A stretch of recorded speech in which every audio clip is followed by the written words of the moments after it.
Students, तुम्हा सर्वांना माहिती आहे की आपण मराठीची संतवाणी अभ्यासली. आता आपण आपला पाठ क्रमांक 2 अभ्यासणार आहोत. तत्पूर्वी या पाठाची प्रस्तावना आपण पाहू. भारत देशावरती अनेक लोकांनी आक्रमण केलेली पाहायला मिळतात. सर्वप्रथम डच असतील, फ्रेंच असतील, पोर्तुगीज असतील, त्याच्यानंतर इंग्रज असतील. तुम्हा सर्वांना माहिती की 150 वर्ष हे जे आहे जे राज्य करण्याचं काम, सर्वात मोठं काम ते इंग्रजांच्या कालखंडात झालेलं आपल्याला पाहायला मिळतं. ते म्हणजे इंग्रजांनी आपल्यावरती, भारत देशावरती 150 वर्ष राज्य केलेलं होतं. या कालखंडामध्ये त्यांनी आपल्या भारत देशावर, तुम्हा सर्वांना माहिती आहे की इंग्रज व्यापाराच्या दृष्टीने भारतामध्ये आले आणि हळूहळू त्यांनी ती सर्व आपली जी राजसत्ता आहे किंवा जे राजशाही पद्धत होती ती मोडून हुकुमशाही पद्धत करण्याचं काम केलं आणि हळूहळू देश आपला स्वतःच्या काबूमध्ये घेतला किंवा स्वतः त्याच्यावरती वर्चस्व गाजवलं. मग अशा 150 वर्षांच्या कालखंडामध्ये इंग्रजांनी अनेक चांगली कामं केली, त्याचबरोबर अनेक कर्म सुद्धा केलेले पाहायला मिळतात.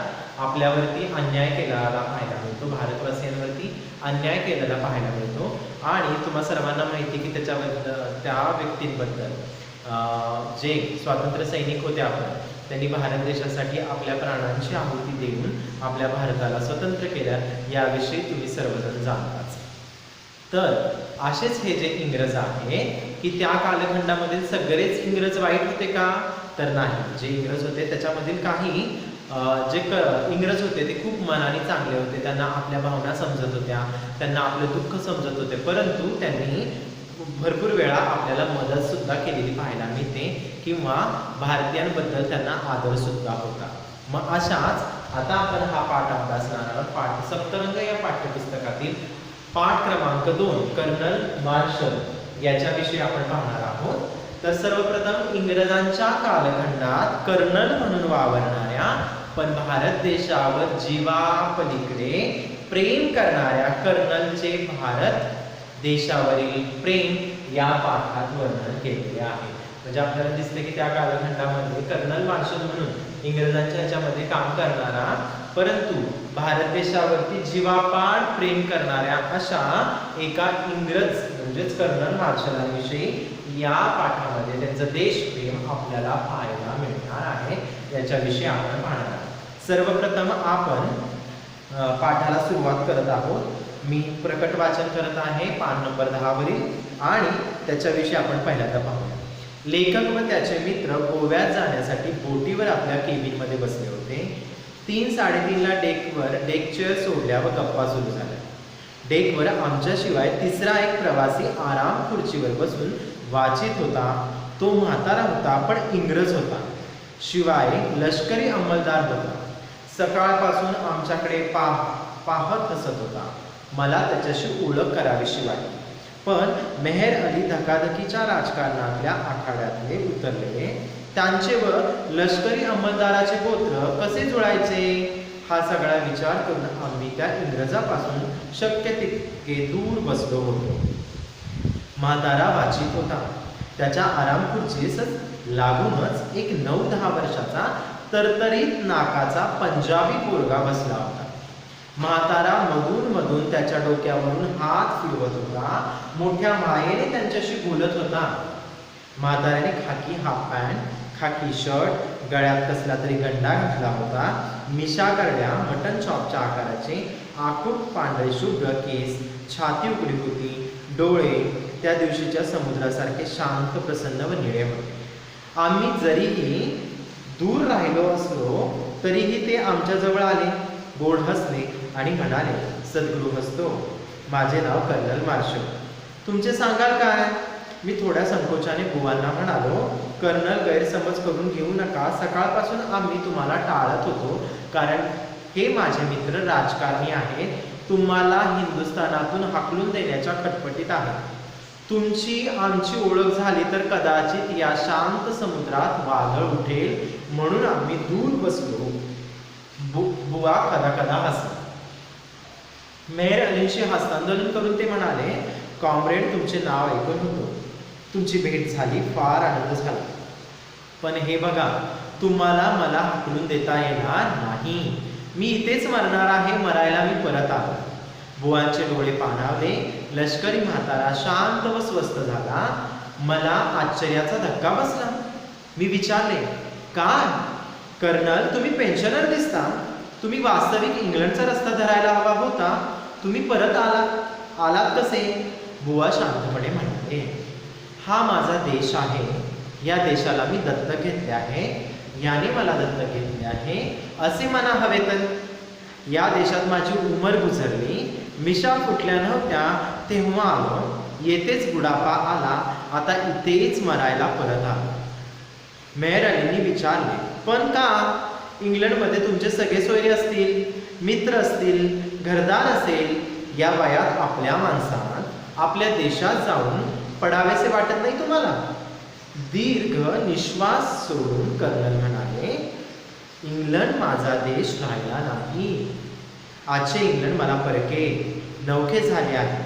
मीही पेन्शन घेतल्यावर इंग्लंडला गेलो. लंडनमध्ये मुक्काम केला. खूप भटकलो. पण तेथे सारे नवखे चेहरे, नवख्या रीतीभाती, नवखे शिष्टाचार, हे उकडलेले मुळमुळीत अन्न, जो तो सिगारेट ओढणारा. तिथल्या पोरींनी तर ताळतंत्र सोडला. त्याही सिगारेट ओढू लागल्यात. केस काय कापतात, आकुड जगे काय घालतात, खोटे नटे काय हसतात. माझे इंग्लंड वेगळे होते. ती टुमदार गावे, लहान लहान रस्ते, त्या राया, ती उंच उंच झाडे, ती शेतीची सुंदर कुंपणे, सारे गेले. जिकडे पाहावे तिकडे विटांच्या भिंती, गर्दी आणि गोंधळ. 4 महिने मी प्रयत्न केला, पण जमेना. आलो परत. मी भावनांनी भरलेल्या आवाजात हळूच विचारले, कर्नल, इकडे तुम्ही कुठे राहता, कसे राहता? कर्नल म्हणाले, एका ठिकाणी राहत नाही. माझ्या पलटणीच्या जिथे छावण्या आहे तिथे आलटून पालटून मुक्काम करतो. तिथेच त्यांच्याबरोबर राहतो. चपाती तरकारी खातो. वेळ मजेत जातो. मी विचारले, हा छोकरा कोण? हा माझा दत्तक मुलगा, माझ्या आडलीचा मुलगा. त्याचा बाप वारला, मीच त्याला वाढविले. मीच त्याला लहानाचा मोठा करणार. माझे आहे नाही ते त्यालाच देणार. तो इंग्लंडला जाईल, शिकेल, कदाचित इंग्रज बनेल. मी हिंदुस्थानी बनलो तसा. परत काही वेळाने मेहर अलींना म्हणाले, तुम्ही उगाच मला बिचकलात. आम्ही लष्करी माणसे मोकळ्या मनाची असतो. तुम्हाला स्वराज्य पाहिजे ना? बिलकुल ठीक, मी त्याच मताचा आहे. तुम्हाला अवश्य स्वराज्य मिळाले पाहिजे आणि ते मिळेलही. पण बघा, या म्हाताऱ्याला हाकलून देऊ नका. मेहर अली मृदू आवाजात माझ्या कानाशी बोलली. बरे झाले कर्नल मार्शल सारखे इंग्रज फार नाही तर. मी विचारले, का हो? मेहर अली हसून म्हणाले, अहो असे कर्नल थोडे अधिक असते तर स्वराज्याचा विचारच आम्हाला सुचला नसता. आता आपल्या पान नंबर 10, 11 आणि 12 वरील प्रकट वाचन झालेलं आहे. आता या पाठाचा आपण स्पष्टीकरण अर्थ आता पाहूया. कर्नल मार्शल, पाठ क्रमांक 2. आता आपल्या सर्वांना पाहायला मिळतं की हे कर्नल हे नाव कशामध्ये आपल्या सर्वांना ऐकायला मिळतं? तर आपल्या आर्मीमध्ये. आपण सर्वजण पाहतो की आर्मीमध्ये आपल्या ही जी पोस्ट आहे कर्नलची, कर्नल म्हणजे एखाद्या तुकडीचा प्रमुख. मग ती तुकडी कोणती? सैन्यांची जी 100 लोकांची तुकडी असेल त्या तुकडीचा जो प्रमुख आहे त्याला म्हणतात कर्नल. आणि मार्शल म्हणजे हे त्यांचं नाव आहे. कर्नल मार्शल ही तुकडी त्या काळात ही होती इंग्रजांच्या कालखंडात की त्या तुकडीचं नेतृत्व करणारा तो मार्शल, कर्नल मार्शल असं. आता आपल्याला पाहायला मिळतं की कर्नल हे त्या काळात होते. तर आता आपण पाहणार आहोत, आपल्या पाठाची सुरुवात करणार आहोत. तुम्हाला सर्वांना कळालं असेल कर्नलचा अर्थ म्हणजे काय. कर्नल म्हणजे सर्वांनी आता ऐकलं की 100 जी तुकडी आहे आपल्या आर्मीमध्ये, सैन्यांमध्ये आपल्याला पाहायला मिळतं की त्या तुकडीचं जो नेतृत्व करतो त्याला आपण म्हणतो कर्नल असे म्हणतो. मग लेखक व त्याचे मित्र गोव्यात जाण्यासाठी बोटीवर आपल्या केबिनमध्ये बसले होते. तुम्हाला सर्वांना माहिती की गोव्यामध्ये आपण ज्यावेळेस समुद्रकिनारी असतो त्यावेळेस बोट असतात. त्या बोटीमध्ये वेगवेगळ्या प्रकारचे केबिन किंवा फ्लोअर्स आपल्याला किंवा मजले पाहायला मिळतात. मग पहिल्या मजल्यावरती मग त्यांचा तुम्ही सगळ्यांनी पाहिलं असेल की वेगवेगळे पार्ट असतात. मग किचन असतं म्हणजे स्वयंपाकघर असेल, त्याच्यानंतर राहण्याच्या रूम्स असतील, त्याच्यानंतर ना वरती हॉटेल्स वगैरे, त्याच्यात भरपूर मोठी क्रूज असेल. क्रूज तुम्हाला सर्वांना पाहायला मिळाली असेल. मग या क्रूजवरती वेगवेगळे कप्पे म्हणजे आपल्या इमारतीसारखी इमारत, प्रचंड मोठं इमारतीसारख्या सर्व सोयी सुविधायुक्त असं ह्या क्रूजवरती सगळ्या गोष्टी आपल्याला पाहायला मिळतात. म्हणूनच आपण पाहतो की लेखक व त्याचे मित्र कुठे चालले होते? गोव्यास चालले होते. गोव्याला जाण्यासाठी बोटीवरती आपल्या केबिनमध्ये बसले होते. 3-3:30ला ते काय केले? डेकचर्स ओढल्या व गप्पा सुरू झाल्या. आपण पाहतो की हे गोव्याला जाण्यासाठी चालले होते. मग गोव्याच्या केबिनमध्ये असताना 3-3:30ला ते बाहेर आले. डेक चेअर सोडल्या म्हणजे आपण पाहतो की डेक म्हणजे टेबल्स आणि त्याच्याबरोबर असलेल्या जोडून असलेल्या चेअर्स म्हणजे खुर्च्या ओढून तिथे गप्पा सुरुवात झाल्या. गप्पांना सुरुवात झाली.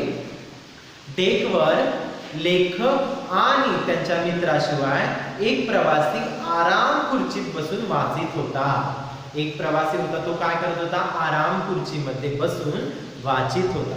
तो म्हातारा होता पण इंग्रज होता.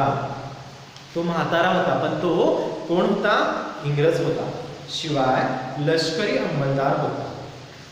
सकाळपासून आमच्याकडे पाहून हसत होता. म्हणजेच आपण पाहतो या ठिकाणी की डेकवर लेखक आणि त्याच्या मित्राशिवाय आणखीन एक आराम खुर्चीत बसलेला एक व्यक्ती होता. तो होता इंग्रज. एक म्हातारा होता, त्याचं नाव, तो इंग्रज होता. शिवाय लष्करी अंमलदार होता. लष्करी म्हणजे काय की आपण पाहतो की सैन्यामधला म्हणजे त्या काळात इंग्रजांची लष्करी जी तुकडी होती त्याचा जो प्रमुख होता तो अंमलदार होता. त्याच्या पेहऱ्याबरोबर त्यांना तसं वाटलं. सकाळपासून तो काय करत होता? तो व्यक्ती लेखक व त्याच्या मित्राकडे पाहून हसत होता. मला त्याच्याशी ओळख करावीशी वाटली. हे वाक्य कोण म्हणतंय? की लेखकाला त्यांच्याशी ओळख करावीशी वाटली. पण त्यांचे मित्र जे होते म्हणजे लेखक जो आहे आपला त्याचे मित्र होते, त्यांचं नाव होतं मेहर अली. मग आता हे मेहर अली कोण होते पेशानी? तर एक राजकारणी होते. राजकारणातल्या आखाड्यात उतरलेले त्यांचे व लष्करी अंमलदाराचे गोत्र कसे जोडावे. आता आपल्याला पाहायला मिळतं की लेखकाला खूप वाटत होतं की या व्यक्तीशी आपण ओळख करून घ्यावी, याच्याशी बोलावं. परंतु त्यांच्याबरोबर जो त्यांचा मित्र होता त्याचं नाव होतं मेहर अली आणि तो राजकारणातला होता. आता हा राजकारणी आणि इकडे आहेत ते म्हणजे कर्नल म्हणजेच एक लष्करी अंमलदार म्हणजेच इंग्रज. मग आता या राजकारण्याचं इंग्रजांचं कसं काय जमणार? म्हणून त्यांनी हा विचार करून मी त्या इंग्रजापासून शक्य तितका लेखक बाजूला राहिला, शक्य तितका दूर बसलो होतो आणि त्यांच्याशी कुठल्याही बोलण्याची वार्तालाप करण्याची इच्छा त्यांच्या मनात असून सुद्धा त्यांना करता येत नव्हती, कारण की त्यांच्या मित्रांना. म्हातारा वाचित होता. म्हातारा म्हणजे आता त्यांचं वय झालं होतं, त्या इंग्रजाचं वय झालं होतं, ते म्हातारे झाले होते. ते आराम खुर्चीत बसून वाचत होते आणि त्यांना एकच त्यांच्या खुर्ची लागून एक 9-10 वर्षाचा तरतरीत नाकाचा पंजाबी पोरगा बसला होता. म्हातारा मधून त्याच्या डोक्यावरून काय करत होता? हात फिरवित होता आणि मोठ्या मायेने त्याच्याशी बोलत होता. मग आता आपल्याला या ठिकाणी पाहायला मिळत आहे की जे कर्नल आहेत त्यांच्या शेजारी एक खुर्चीवरती एक छोटासा मुलगा तरतरीत नाकाचा बसला होता, पंजाबी, 9-10 वर्षाचा. तो पंजाबी होता. आता हे इंग्रज आणि हे पंजाब. मग आता म्हातारा मधून त्याच्या डोक्यावरून तो हात फिरवत होता, मोठ्या मायेने त्याच्याशी बोलत होता. म्हाताऱ्याने खाकी हाफ पॅन्ट, खाकी शर्ट. आता आपण काय पाहत आहोत? कर्नल मार्शल यांच्या काय करत आहोत? पोशाखाविषयी माहिती करून घेत आहोत. त्यांनी परिधान केलेल्या पोशाखाविषयी आपल्याला या ठिकाणी माहिती मिळते. तर म्हाताऱ्याने खाकी हाफ पॅन्ट घातली होती, खाकी शर्ट घातला होता, गळ्यात कसला तरी गंडा घातला होता, मिशा करड्या रंगाच्या चॉपसारख्या होत्या. आता आपल्याला या ठिकाणी मी तुमचं छोटंसं चित्र काढलेलं आहे, याच्यामध्ये आपल्याला पाहायला मिळालं की त्यांनी खाकी हाफ पॅन्ट घातली. आता इंग्रज होते पण ते म्हातारे असले तरी त्यांनी काय केलं तर आपण सगळ्यांनी पाहतो की हाफ पॅन्ट त्यांनी खाकी हा कलर आहे, खाकी रंगाची हाफ पॅन्ट आणि खाकी शर्ट घातला आणि गळ्यात कसला तरी गंडा घातला. आपण पाहतो की खाकी पोशाख कोणाचा असतो? खाकी रंगाचा पोशाख पोलिसांचा असतो, परत त्याच्यानंतर पोस्टमनचा असतो. त्याचबरोबर आपण पाहतो की कंडक्टर, ड्रायव्हर यांचाही पोशाख तशा प्रकारचे आपल्याला पाहायला मिळतात. मग ते त्याच्या रंगाचा पोशाख, ती हाफ पॅन्ट, खाकी शर्ट, गळ्यात कसला तरी गंडा म्हणजे दोरा किंवा ताबीज, जे काही त्यांनी घातलं होतं त्याच्याविषयी गंडा घातला होता. आणि मिशा करड्या रंगाच्या चॉप सारख्या, मटन चॉप सारख्या आपल्याला पाहायला मिळतं की त्यांच्या मिशा ज्या होत्या करड्या रंगाच्या मटन चॉपच्या आकाराच्या होत्या. तुम्हा सर्वांना माहिती आहे की मटन चॉपच्या आकार म्हणजे जे आपण मटणाच्या दुकानात वगैरे पाहतो की ज्यावेळेस त्या लोकांच्या तुम्हाला पाहायला मिळेल की पुढच्या व्हिडिओमध्ये मी तुम्हाला त्या प्रकारच्या त्यांचं पूर्ण परिधान केलेला जो पोशाख आहे त्याच्याबद्दल, क्रूजबद्दल आणि वेगवेगळ्या ज्या गोष्टी या पाठामध्ये आलेल्या आहेत त्याचा एक छोटासा व्हिडिओ मी ज्याच्यानंतर तुम्हाला सेंड करणार आहे, त्याच्याबद्दल तुम्हाला माहिती मिळणार आहे. मग करड्या रंगाच्या मटन चॉपच्या आकाराचे आखूड पांढरे शुभ्र केस, छातीवर, आता ते म्हातारे झाल्यामुळे त्यांच्या मिशा पण पांढऱ्या झाल्या होत्या आणि त्याचबरोबर त्यांच्या छाती उघडी होती आणि छातीवरचे केस सुद्धा त्यांचे पांढरे झालेले होते. त्याचबरोबर त्यांचे डोळे त्या दिवशीच्या समुद्रासारखे शांत व प्रसन्न निळे होते. म्हणजे आता त्यांच्या डोळ्यांविषयीचं वर्णन याच्यामध्ये आपल्याला पाहायला मिळते की त्यांचे डोळे समुद्रासारखे शांत आणि निळ्या रंगाचे होते आणि प्रसन्न होते असं त्यांनी म्हटलेलं आहे. आम्ही जराही दूर राहिलो तरी ते आमच्या जवळ आले व गोड हसतात. शेवटी ज्या प्रकारे लेखकाला राहावलं नाही त्याच प्रकारे कर्नल मार्शल आहे त्यांना पण त्या क्रूजवरती हे दोन गृहस्थ कोण आहे त्यांनाही त्यांच्या मनात राहावलं नाही आणि ते स्वतःहून कर्नल मार्शल उठून त्या आराम खुर्चीतून लेखकाच्या जवळ आले, त्याच्या मित्रांच्या जवळ आले व गोड हसले आणि म्हणाले, सद्गृहस्थ हो, सद्गृहस्थ म्हणजे प्रिय व्यक्तींनो, माझे नाव कर्नल मार्शल. त्यांनी स्वतःचाच परिचय स्वतः करून दिला आणि स्वतः ओळख करून घेण्यासाठी ते मेहर अली आणि कर्नलच्या लेखकाच्या शेजारी जाऊन उभे राहिले आणि त्यांनी स्वतःचा परिचय त्यांना करून दिला आणि गोड आवाजात त्यांनी विचारलं, सद्गृहस्थो, माझे नाव कर्नल मार्शल, तुमचे सांगाल? मी थोड्या संकोचानेच बुवांना म्हणालो. कर्नल, गैरसमज करून घेऊ नका. लेखक त्यांना काय म्हणाले? कर्नल, गैरसमज करून घेऊ नका. सकाळपासून आम्ही तुम्हाला टाळत होतो याचा अर्थ होतो आम्ही तुम्हाला काय करत होतो? टाळत होतो. म्हणजे काय करत होतो? तुमच्याकडे पाहून सुद्धा दुर्लक्ष करत होतो. तुम्हाला पाहून सुद्धा न भेटण्याची इच्छा आम्ही या ठिकाणी प्रकट केलेली होतो. सकाळपासून पाहिलं असलं तुम्हाला की तुम्ही या ठिकाणी आहात तरी सुद्धा आम्ही तुम्हाला टाळत होतो, कारण माझे मित्र जे आहे ते राजकारणातले आहे, तुम्हाला हिंदुस्थानातून हकलून देण्याच्या खटपटीत आहे. आता आपल्याला राजकारणी पाहायला मिळतं की जसं त्या काळात राजकारण होतं की चले जाव, गांधीजींनी ज्या प्रकारे इंग्रजांना चले जाव म्हटलं ज्या चळवळीच्या माध्यमातून, की जो कुठलाही इंग्रज असेल त्याला प्रत्येक, मग तो चांगला आहे वाईट आहे नाही, परंतु तो इंग्रज आहे म्हणून प्रत्येक त्या काळातील राजकारणी व्यक्तींनी काय केलं की हा इंग्रज आहे त्याला चले जावची भूमिका त्या काळात घेतली आणि इंग्रजांना हकलून लावण्याच्या दृष्टिकोनातून त्या काळातले राजकारणी लोकांनी काय केला, खूप पुढाकार घेतला, प्रयत्न केला आणि तेव्हा जाऊन आपल्या सर्वांना स्वातंत्र्य मिळालं असं आपल्याला पाहायला मिळतं. मग त्याच्याबरोबर भरपूर लोकांनी आपल्याला पाहायला मिळतं की मग ते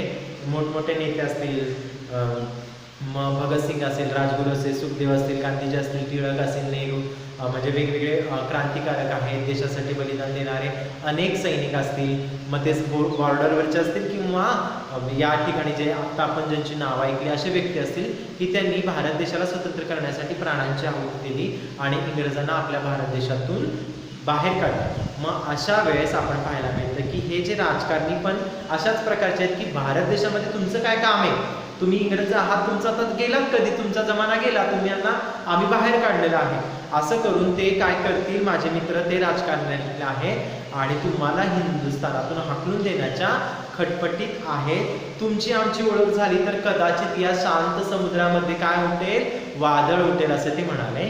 कारण की जोपर्यंत तुमची माझी ओळख नाही तोपर्यंत ते तुम्हाला काही बोलणार नाही किंवा आम्ही स्वतःहून नाही, पण तुम्ही आमच्याशी ओळख करायला घेऊन आला किंवा आम्ही तुमच्याशी ओळख केली असती आणि कळालं असतं त्यांना की हे इंग्रज आहेत, त्यावेळेस या समुद्रामध्ये अचानक वादळ उठलं असतं. म्हणजे वादळ म्हणजे ते मोठं जोराचं भांडण झालं असतं. वादळ उठल्यानंतर आपण पाहतो की समुद्राच्या लाटा खूप मोठमोठ्यांदा प्रचंड वाहू लागतात. मग याचाच अर्थ घेऊन लेखकाने आपल्याला या ठिकाणी कशाचा वापर केलेला आहे, या शांत समुद्रात वादळ उठले असते. मग हे वादळ कशाचे असते, मग ते भांडणाच्या स्वरूपात असते, तुम्हाला हाकलून देण्याच्या स्वरूपात असते, दोघांची भांडणं जोरजोरात झाली असती आणि मग हे शांत समुद्र अशांत झाला असता आणि या प्रकारचं वादळ तुमच्यामध्ये आणि आमच्यामध्ये झालं असतं, असं ते लेखक या ठिकाणी म्हणत आहे. म्हणून आम्ही शक्य तितकं सकाळपासून तुमच्यापासून दूर बसलो होतो. बुवा खदा खदा हसू लागले. बुवा म्हणजे त्या कर्नलांना ते लेखक म्हणत आहे की बुवा, मोठ्या व्यक्तींना बुवा म्हणतात ना, तसं. तर या ठिकाणी मग लेखक त्यांना म्हणतोय बुवा खदा खदा हसू लागले, म्हणजे त्यांना हसूच आवरेना की बाबा मला काय घाबरायचं, मी तर तुमच्या भारताला मानणार आहे, तुम्हाला लोकांना मी इतका वाईट नाहीये, मी तितकाच चांगला आहे, इंग्रज म्हणून मी जितके वाईट होते इंग्रज तितका मी वाईट नाहीये. ही गोष्ट ऐकून लेखकाची गोष्ट ऐकून कर्नलांना हसू आवरेना, ते खदा खदा हसू लागले. मेहर अलीशी हस्तांदोलन करून ते म्हणाले, कॉम्रेड तुमचे नाव ऐकून होते, तुमची भेट झाली, फार आनंद झाला. आता मेहर अलींशी म्हणजेच लेखकाच्या मित्रांशी म्हणजेच मेहर अलींशी हस्तांदोलन करून, हस्तांदोलन म्हणजे काय, शेक हँड करून हात मिळवून ते म्हणाले, तू कॉम्रेड मी तुमचे नाव ऐकून होतो, प्रिय व्यक्ती मी तुमचे नाव काय होतो, ऐकून होतो, तुमची भेट झाली, फार आनंद झाला, पण हे बघा तुम्हाला मला हाकलून देता येणार नाही, मी इथेच मरणार, मरायला मी परत इथे आलोय.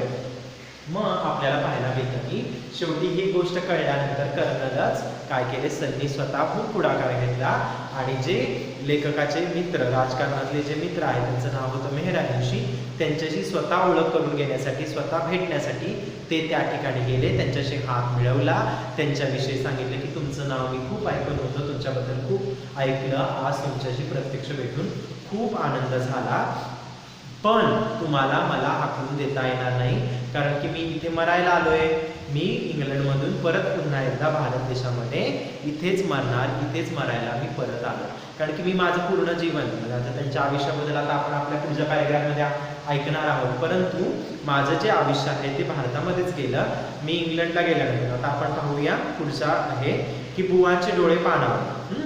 बुवांचे डोळे पाणावले म्हणता म्हणता की नाही मी इथे मरायला परत आलेलो आहे, हे म्हणता म्हणता बुवांच्या डोळ्यामध्ये पाणी आलं आणि लष्करी म्हातारा शांत व स्वस्थ झाला. हे जे कर्नल मार्शल आहे ते कसे झाले, स्वस्थ आणि शांत झाले आणि मला आश्चर्याचा धक्का बसला, म्हणजे लेखकाला आश्चर्याचा धक्का बसला आणि त्यांनी विचारले, कर्नल तुम्ही पेन्शनर दिसता, मग तुम्ही वास्तविक इंग्लंडला रस्ता धरायला हवा होता, परंतु तुम्ही परत आलात तिथे. बुवा शांतपणे म्हणाले. म्हणजेच कर्नलांना विचारल्यानंतर ना ते म्हणतात तुम्ही पेन्शनर दिसता कर्नल, तुम्ही वास्तविक इंग्लंडचा रस्ता धरायला हवा होता, म्हणजे तिथं जायला हवं होतं. आता भारतामधून तुमची सर्व्हिस झाल्यानंतर, तुमची सेवा झाल्यानंतर ना तुम्ही त्या काळामध्ये तुमच्या इंग्लंडला गेला नाही का, तुम्ही तिथे राहणं अपेक्षित होतं, तुम्ही परत आला तर कसे. बुवा शांतपणे म्हणाले. मग त्यांनी आता सांगतात की तुम्ही का परत, हा माझा देश आहे, या देशाला मी दत्तक घेतलेले आहे. कुठला देश माझा आहे, हा देश माझा आहे, हा म्हणजे कोणता, भारत देश माझा आहे, या देशाला मी काय घेतलेलं आहे, दत्तक घेतलेलं आहे. तर दत्तक म्हणजे काय करतो आपण दोन प्रकारचे उदाहरण या ठिकाणी पाहायला मिळतं.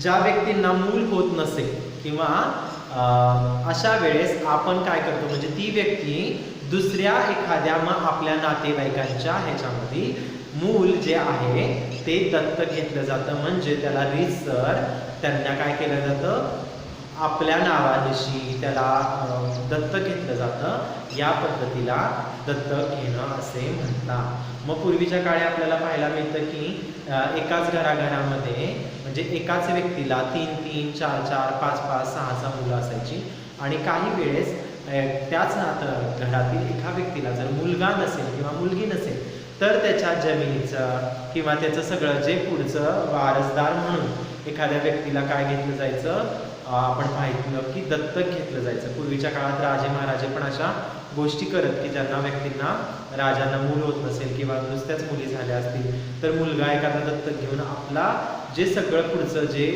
पिढी आहे चालवण्यासाठी ते दत्तक घेऊन त्या व्यक्तीला वारसा हक्क दिला जात, त्याला पैसा अडका, जी संपत्ती अडका आहे ती त्या मुलाला मिळत असे. अशा प्रकारे पूर्वीच्या काळी दत्तक घेतलं जायचं.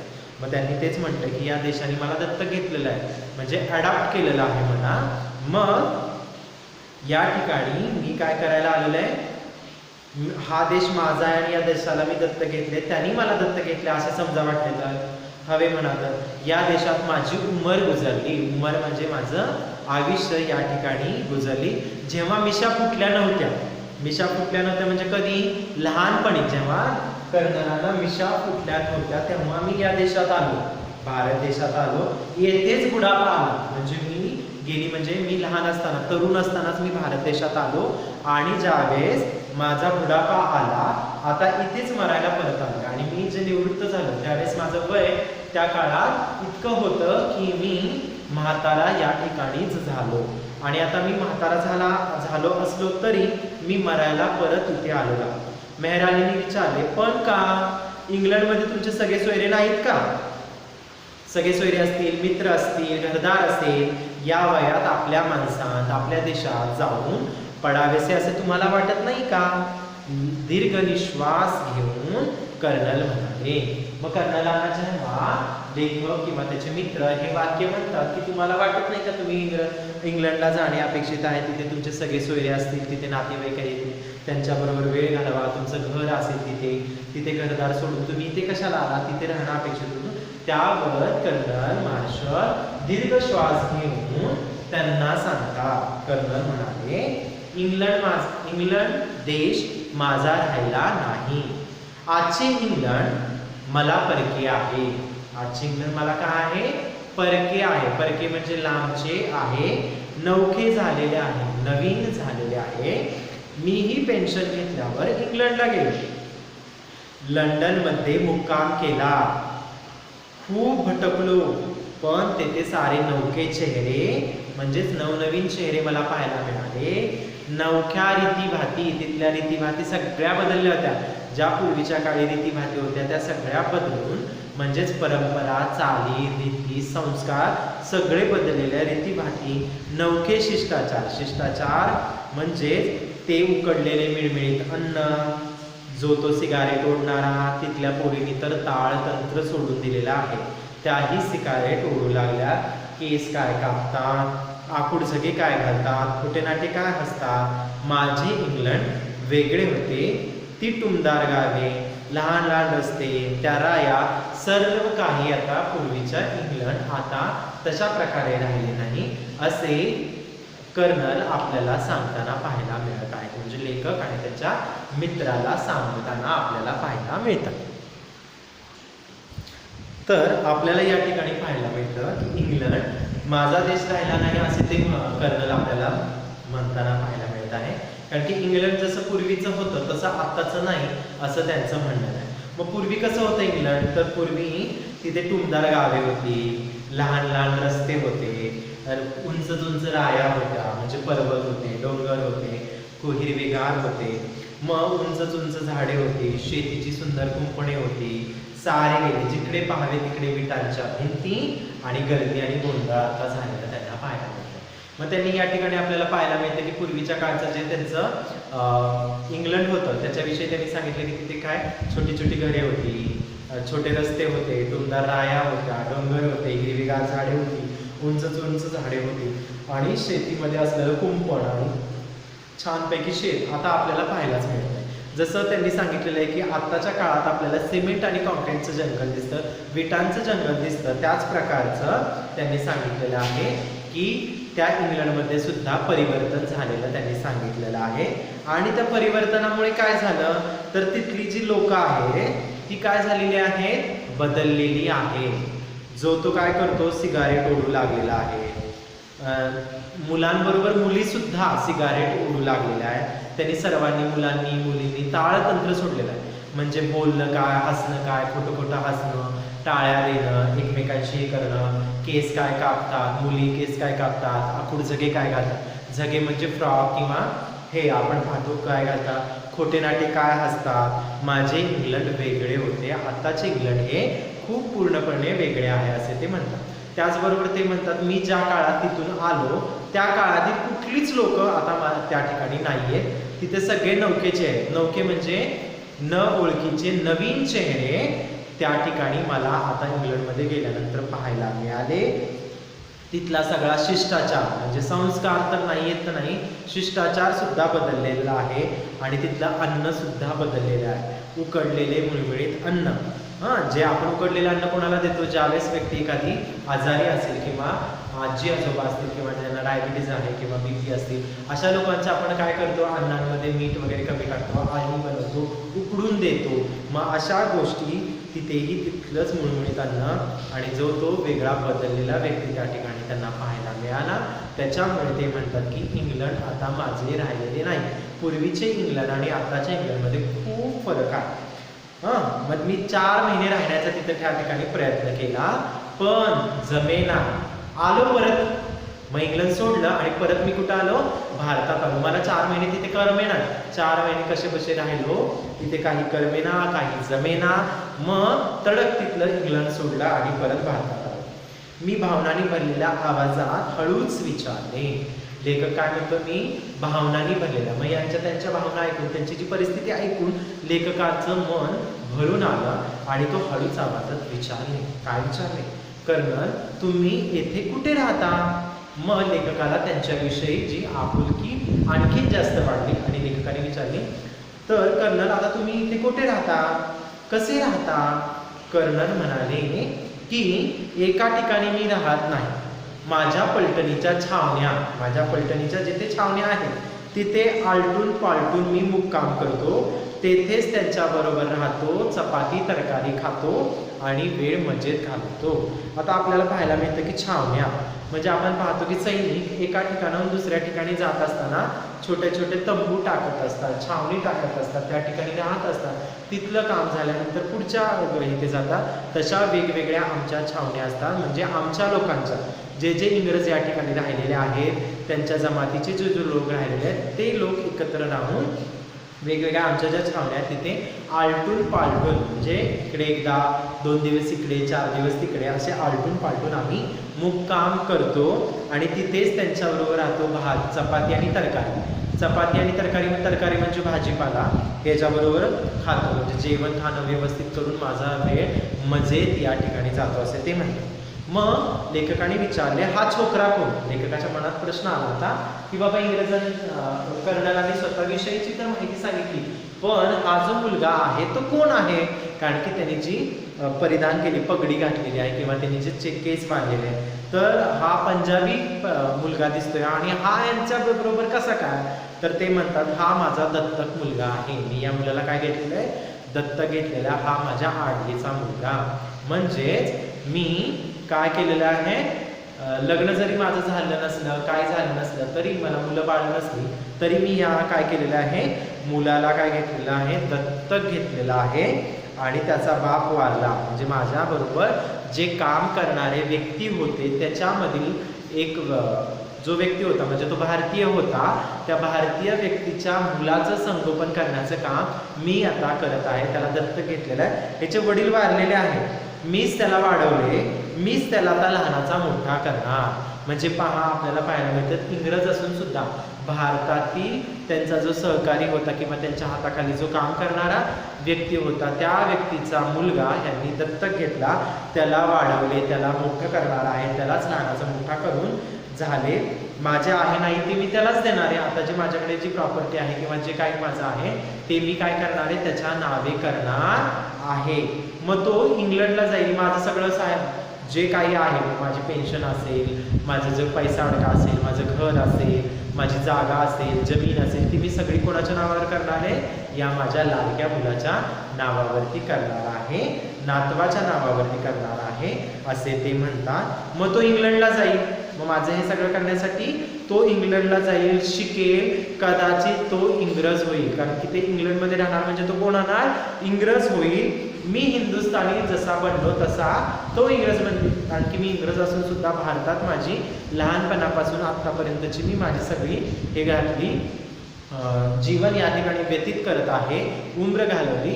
त्याचप्रमाणे मी जसा भारतीय झालो तसा तो इंग्लंडमध्ये जर माझ्या जमिनीसाठी माझ्या घरासाठी जर तो त्या ठिकाणी गेला तर तोही पुढे मागे त्या ठिकाणी शिकेल राहील आणि तो इंग्रज बनेल जसा मी भारतीय बनलो असा ते म्हणत आहे.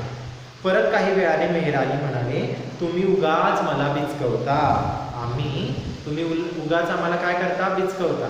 आम्ही लष्करी माणसे मोकळ्या मनाची असतो. ते त्यांना मग लेखकाला म्हणाले, कर्नल मार्शल लेखकाला म्हणाले की आम्ही जी लष्करी माणसं आहोत, जी सैनिक आहोत, ती मोकळ्या मनाची असतो. आमच्या मनात काही नसतं. राग आला तर त्यावेळेस बोलून दाखवणं हे करणं, परंतु आमचं मन स्वच्छ साफ आणि मन मोकळं असतं. तुम्हाला स्वराज्य पाहिजे ना? हो, बिलकुल ठीक आहे.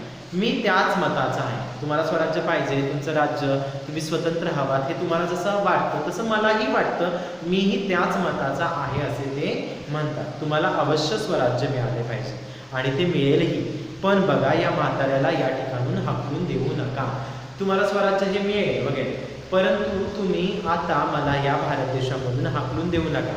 मला जरी माहिती आहे की मी जरी इंग्रज असलो, जरी तितका क्रूर नसलो, परंतु मला तुमच्या ज्या स्वातंत्र्य आहे त्याच्यावरती कुठलीच गदा आणायची नाही. त्याच्यामुळे या स्वतंत्र भारतामध्ये तुम्ही राहा, परंतु मला सुद्धा राहून या ठिकाणी द्या. हाकलून देऊ नका, मला धक्के मारून बाहेर काढू नका. मेहर अली मृदू आवाजात, मृदू म्हणजे छोट्या आवाजात माझ्या कानाशी बोलले, म्हणजे लेखकाच्या कानाशी बोलले, बरे झाले. कर्नल मार्शल सारखे इंग्रज थोडेफार नाही, फार असते, म्हणजे खूप जास्त असते की कर्नल मार्शल सारखे विचार करणारे जर इंग्रज खूप मोठ्या प्रमाणामध्ये असते किंवा सगळेच इंग्रज त्या काळातील जर कर्नल सारखे विचार करणारे असते तर आपल्या सर्वांच्या मनामध्ये स्वातंत्र्याचा विचार आला नसता. आज इंग्रज आपल्या भारतात असते, त्यांनी आपल्यावरती राज्य केलं असतं आणि ते जर इतके चांगले असते तर आज आपण गुलामगिरीतून मुक्त झालो नसतो, असं त्यांना या ठिकाणी म्हणायचंय. मग ते त्या मेहर अलींना विचारतात का हो? मेहर अली हसून म्हणाले, अहो असे कर्नल थोडे अधिक जास्त असते तर स्वराज्याचा विचारच आम्हाला सुचला नसता. म्हणजे आपल्या सर्वांना सुचलाच नसता. त्या काळच्या राजकीय व्यक्तींना पण सुचला नसता, त्या काळातील लोकांना सुद्धा सुचला नसता आणि आपण स्वातंत्र्यासाठी झडपलो किंवा झटलो नसतो असे ते म्हणत आहे. अशा प्रकारे कर्नल मार्शल या पाठामधून आपल्याला कळते की लोकांचाही काय केला पाहिजे, सन्मान केला पाहिजे, त्यांच्यापर्यंत आपल्या भावना पोहोचवल्या पाहिजे, त्यांचे व्यक्तिमत्व ऐकून घेतलं पाहिजे आणि प्रत्येकाला या देशामध्ये राहण्याचा, इतरत्र संचार करण्याचा सगळ्यांना मुबलक सुविधा उपलब्ध आहेत. तसा त्याप्रमाणे त्याचा उपयोग चांगल्या प्रमाणे करणं आपण गरजेचं आहे, ना की दुसऱ्याच्या स्वार्थावरती आपण गदा चालवली पाहिजे. अशा प्रकारे हा पाठ याच ठिकाणी संपला. तुम्हाला काही समजला असेल अशी आशा व्यक्त करतो आणि हा पाठ 2 वेळा वाचल्यानंतर आणि हा व्हिडिओ पाहिल्यानंतर तो तुम्हाला अधिकरित्या स्पष्ट होऊ शकेल. धन्यवाद. थँक्यू.